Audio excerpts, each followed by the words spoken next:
Right, so it's good that you're back, and we want to continue the story of David and how God moved into the city of Jerusalem. Let's just continue there. Now, as I just finished yesterday with my talk, I said there was a yearning in the hearts of the prophets and the people who were prophesying at David's tabernacle, where the Ark of the Covenant, the presence of God was there. But at the same time, although David had come to the zenith as kind of an epoch was going to an end, Moses prophesied after Israel came out of Egypt when they were celebrating in the Exodus chapter 15, and he prophesied saying that God would take them to the mountain and he was going to live on the mountain. They're going to move into the promised land and they were going to be his people and he was going to be their God. Now they've got to Jerusalem. That's great. God's presence is in Jerusalem. That's great. But then things start to go wrong. David is no longer the king in the wilderness, the king who has to depend upon God, the king who needs to hear what God is saying. Now David is in control. David is in Jerusalem. David can lean back on everything that he's done. And what a good time he's going to have now. And, David tries to take the power of everything into his hands. He also wants power over God. And we just read one little sentence in the second book of Samuel about this time. And it just says there, and Samuel's sons were priests. You see, he wants to have influence over the religious life. He is the king, he has the power, but he doesn't just want the power, he wants also the spirituality to be under his control. His sons were priests. David came from the tribe of Judah. His sons were from the tribe of Judah. The priests were from the tribe of Levi and from the house of Aaron, who was a brother of Moses. So now things are going a little bit wrong. And we see this coming again and again. There's a king later called Uzziah. And Uzziah also, although he's the king, he also wants to do the sacrifice. He wants to be the high priest himself. He wants to control everything. And this repeats itself again and again and again. Now, one of the things we see that David is losing his edge. We're in the book of 2 Samuel, and it says it was at the time when the kings went to war. And David sent out Joab and he sent out the other generals, and they go to war and they go to fight against the enemies of Israel. But what does David do?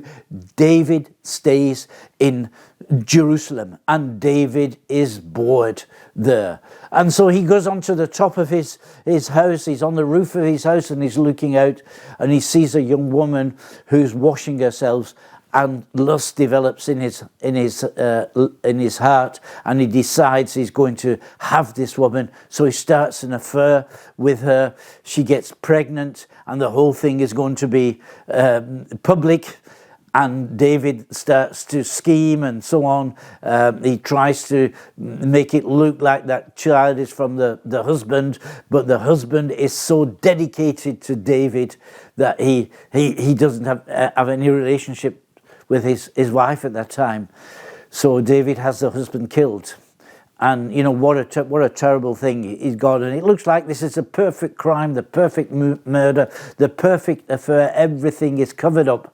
But just one word, the thing didn't please God, who sees everything and knows everything about us, knows what we're doing. See, David was he was on the escalator going back down. Now he'd got to the top, and now he was on his way back down because he thought he could have everything in his hand.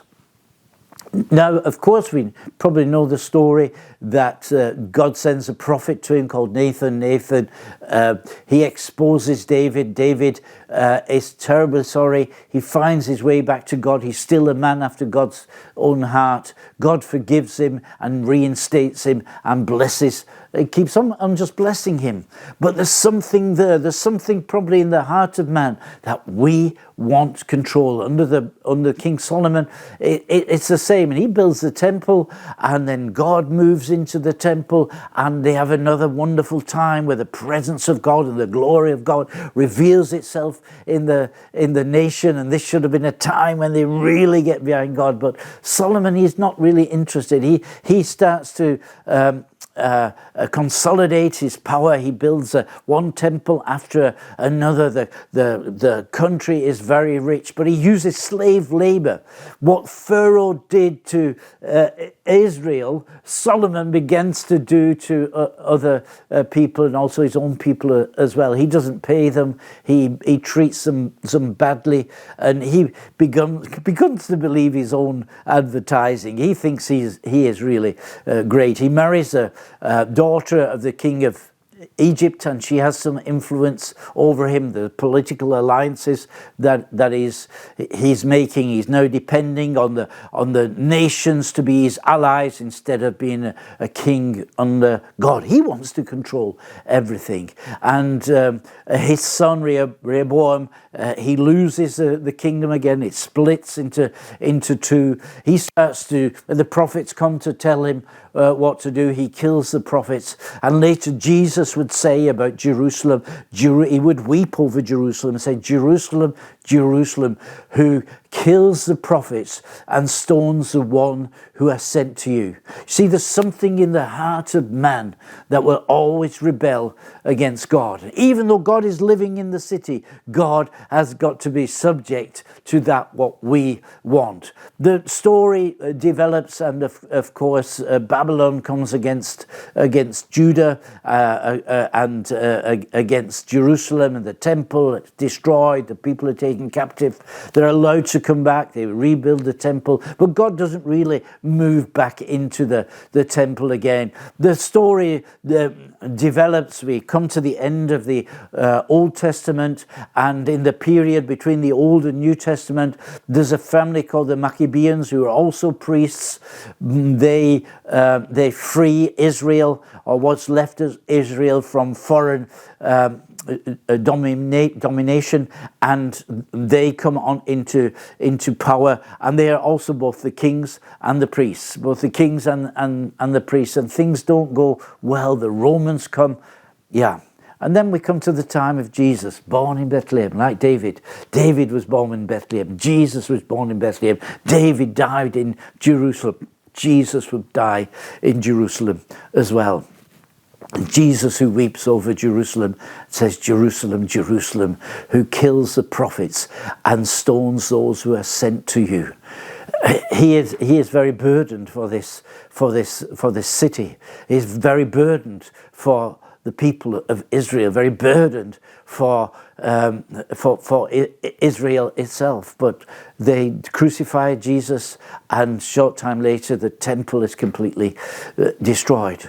But God has not left this earth. You see, what happened at Pentecost is that Jesus went to heaven, but he also sent the Holy Spirit to come and live in the hearts of everybody, in the lives of everybody who loves him and follows him. And Paul says, your body is the temple of the Holy Spirit. And he speaks also to the church, and he says, you are the temple of the Holy Spirit. So we as individuals, but we collectively, we're the temple of God. That means that we're the place where God lives. We're the place where God reveals himself. Now, this is not in a certain city, but this is in every city in this world. It's where Christians gather together, 2 or 3 of them together in little house groups, in little cells, or whether they come together in huge church meetings or whatever. That's where God is. And of course, we see in church history there's a tendency to unify everything. The emperor, also Constantine, he started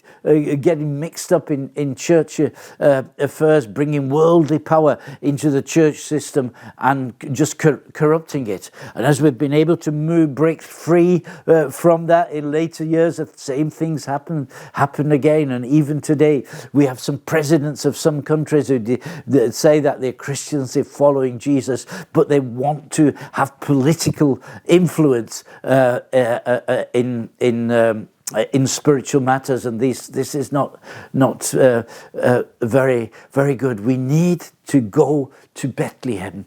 We need to get back to Bethlehem, where Jesus was born. So let me just reiterate our invitation as we start to pick up the spirit of Benjamin, as we start to pick up the spirit of Bethlehem. Let me just reiterate this invitation of the shepherds. Come, let's go over to Bethlehem. See you again tomorrow. Bye bye.